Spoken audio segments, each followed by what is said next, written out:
রংতুলি আর কাপলেটের ছোট্ট পরিবারে আপনাকে স্বাগত।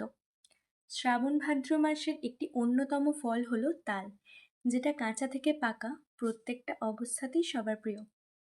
পাকা তালে নানা রকম পদ খাওয়া হয়, যার মধ্যে সবচেয়ে কমন তাল ফুলুরি। আজ আমি একটা অন্য পদ তৈরি করতে চলেছি, তালের রুটি। একদম অন্যতম বলবো না, কারণ মা ঠাকুমা থেকে শুরু করে প্রায় অনেকেই পদটি রান্না করেছেন। এতে উপকরণ অতি সামান্য: আটা বা ময়দা, তালের কাঠ, স্বাদমতো চিনি, পরিমাণ মতো নুন এবং মৌরি। এরপর কিভাবে আমি এটা প্রিপেয়ার করলাম চলুন দেখে নিই। প্রথমে একটি পাত্রে বা থালায় পরিমাণ মতো ময়দা নিয়ে তাতে একে একে তালের কাঠ, স্বাদমতো চিনি আর সামান্য মৌরি, কিছুটা নুন দিয়ে ভালো করে মিশিয়ে নেব। এখানে তালের কাঠটা অল্প পরিমাণে থাকায় সামান্য জল ইউজ করেছি।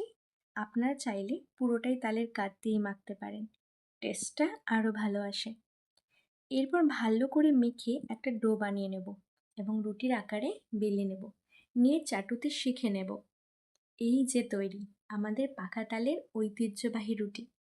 বাইরে টুকটুকে খাস্তা আর ভেতরে মিষ্টি তাল আর চিনির নরম ভাব, ঠিক যেন মায়ের হাতের স্বাদ।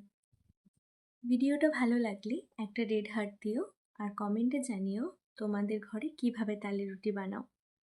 আর হ্যাঁ, রংতুলি আর কাপলেটের চ্যানেলটা সাবস্ক্রাইব করতে ভুলো না কিন্তু। এমনই বাংলায় গল্প ভরা রান্না নিয়ে আসবো আবার। আজ চললাম, বাই।